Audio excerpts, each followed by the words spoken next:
pemilih dimanapun berada, selamat datang kembali di acara Obsesi, obrolan seputar demokrasi bersama saya Ika Dekani.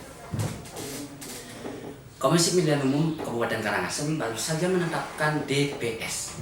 Ada yang tahu apa itu DPS?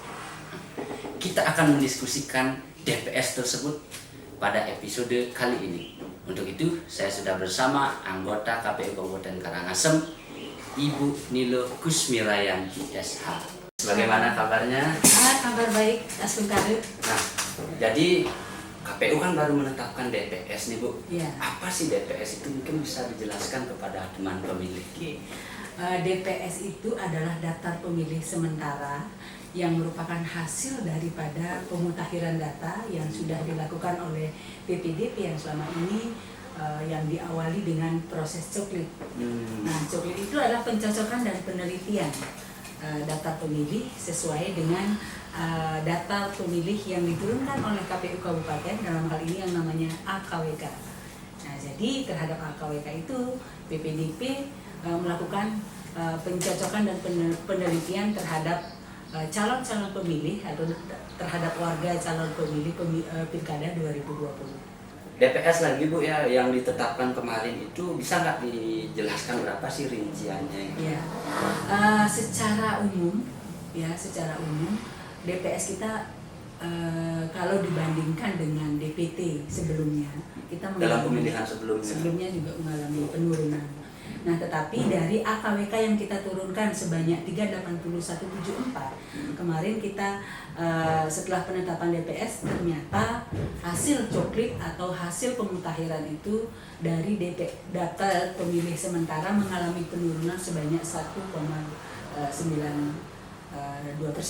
Oh, ada penurunan berarti dari daftar pemilih sebelumnya. Ya. Bisa dirinci berapa DPS-nya Bu?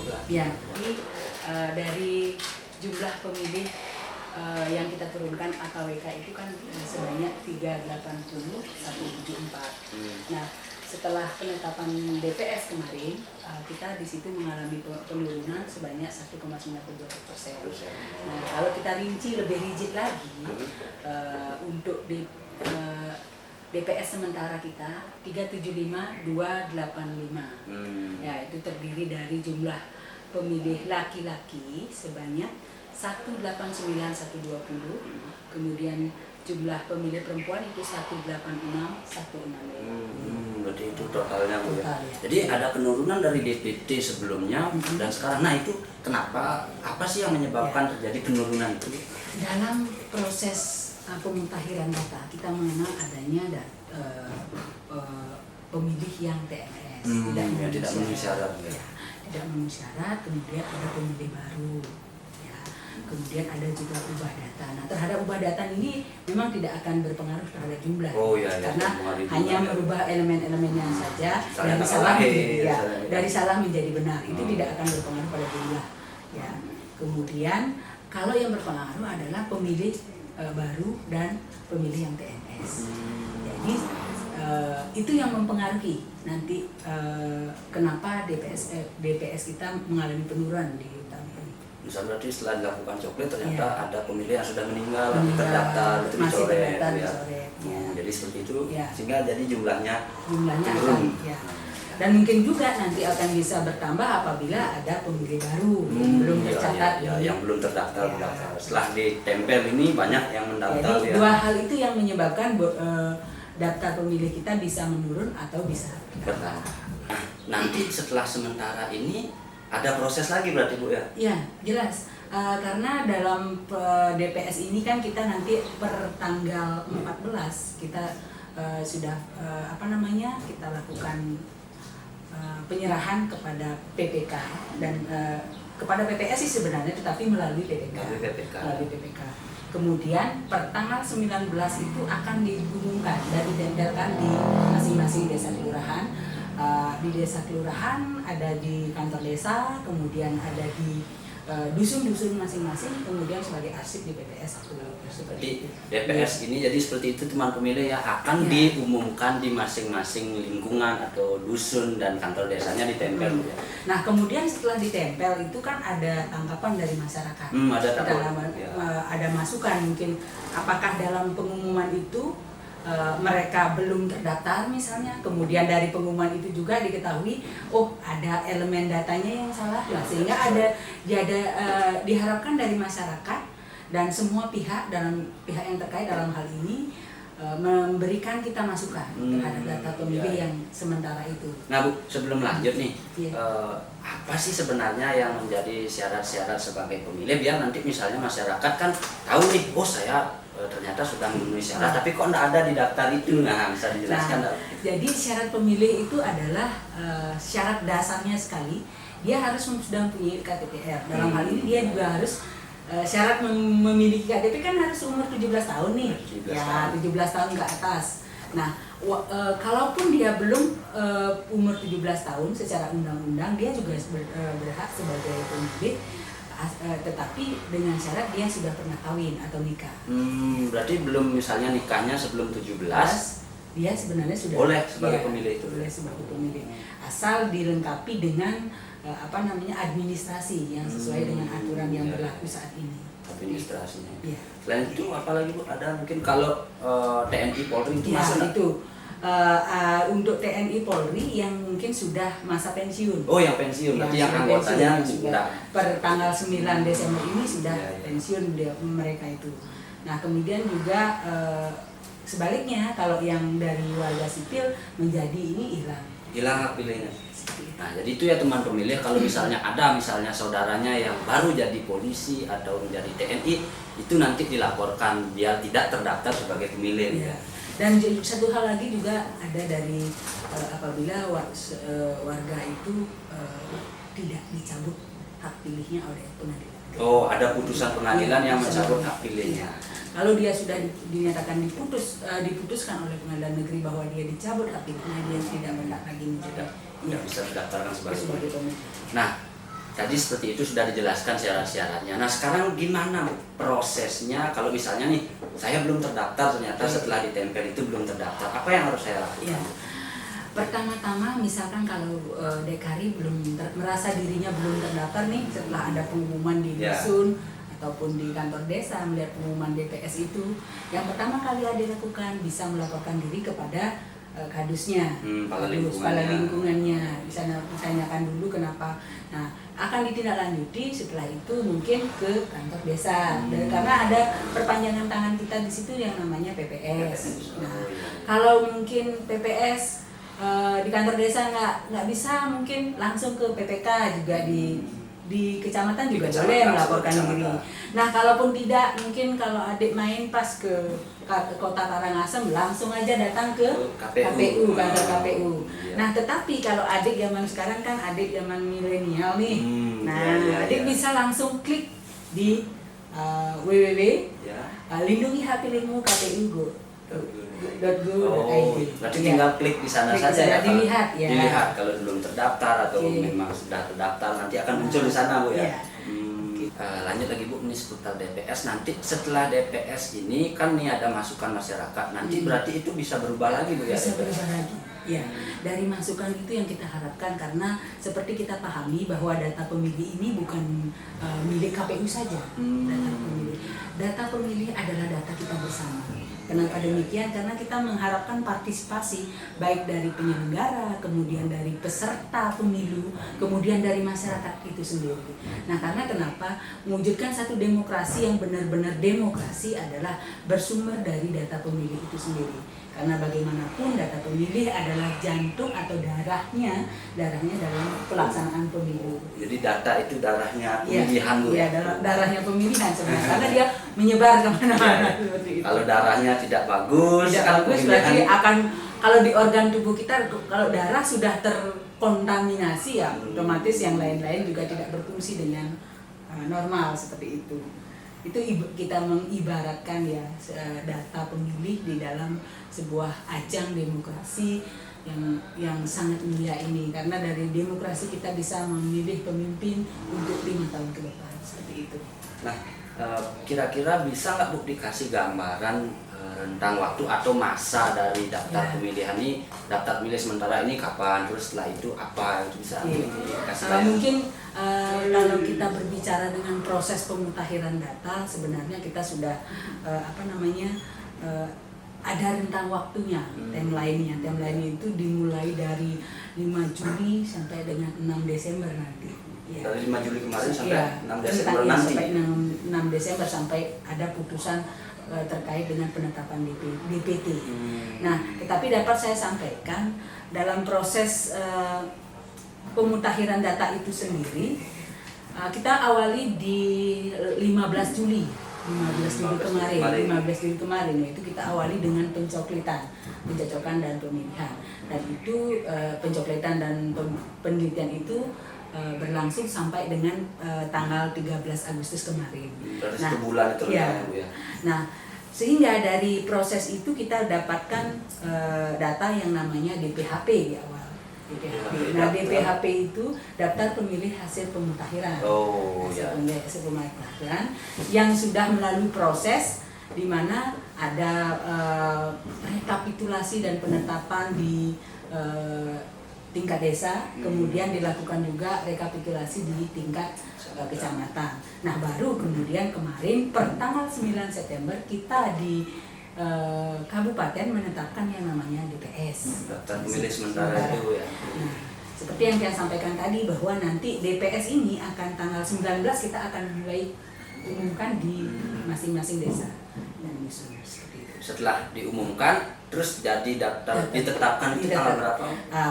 Setelah ada masukan atau tanggapan dari masyarakat, kita kelola lagi data itu sesuai dengan tanggapan dan masukan dari masyarakat itu sendiri. Termasuk juga dari rekan-rekan peserta, apakah ini dari Parpol maupun dari Bawaslu, ya, terkait dengan bagaimana memutakhirkan data. Kalau ada masukan memang kita tindak lanjuti untuk kemudian nanti setelah kita tindak lanjuti itu ada yang namanya DPSHP. DPSHP. Ya, DPSHP itu ada daftar pemilih sementara hasil perbaikan berdasarkan dari adanya masukan dan tanggapan daripada masyarakat itu sendiri. Nah, yang jelas nanti akhir dari pemutakhiran data itu akan dilakukan sampai 6 Desember.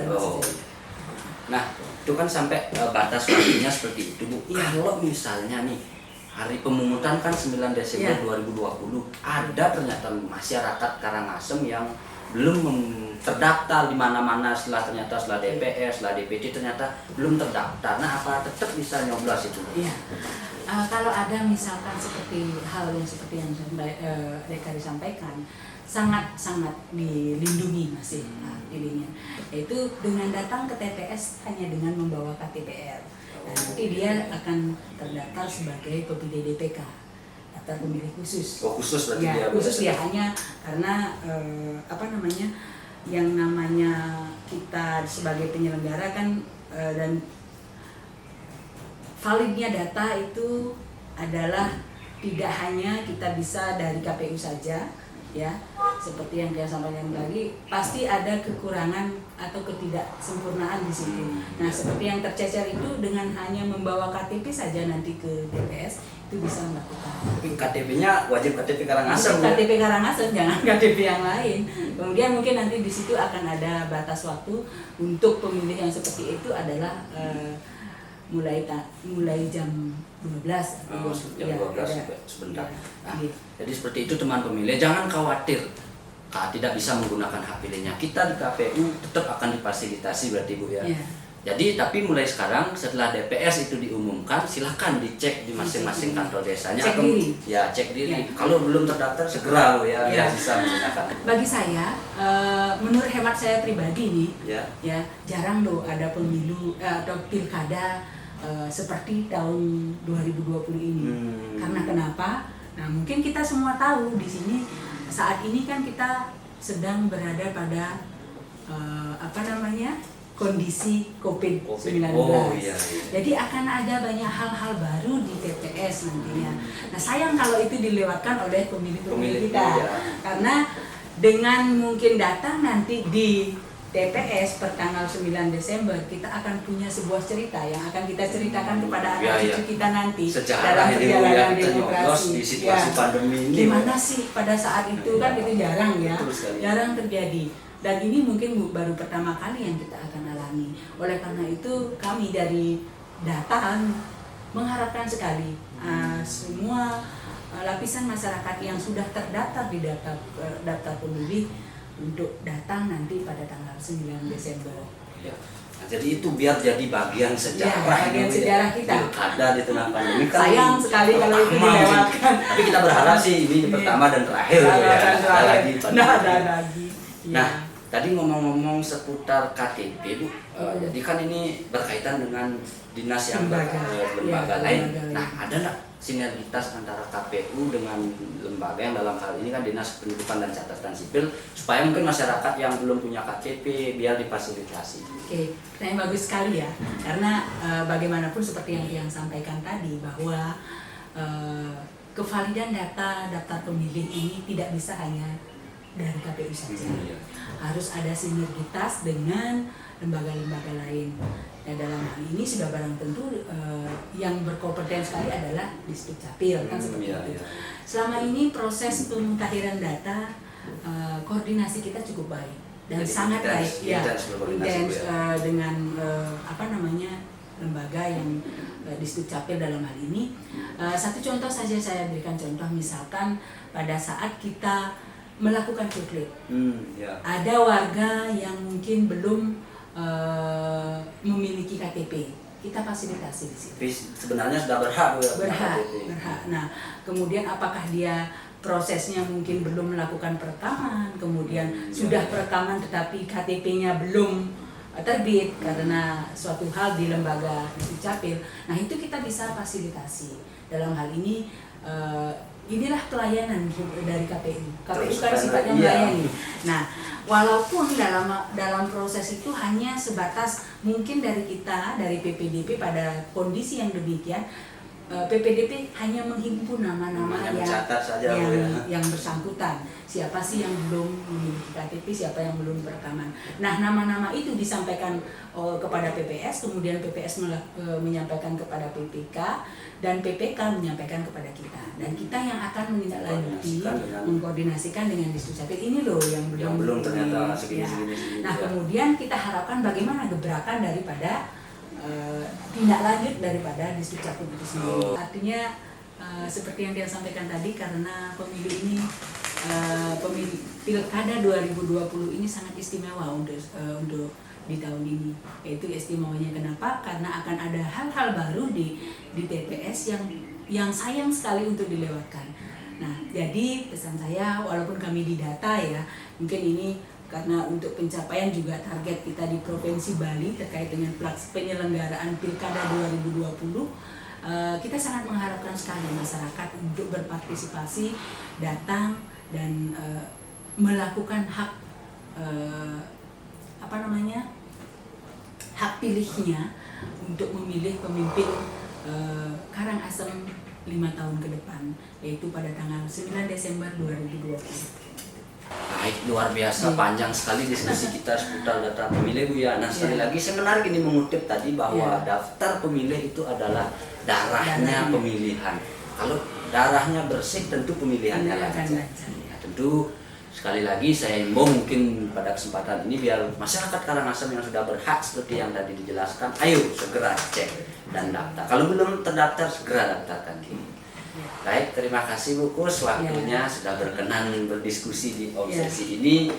Nanti kesempatan lain kita berdiskusi kembali Bu. Terima kasih. Sama-sama Dek Ari.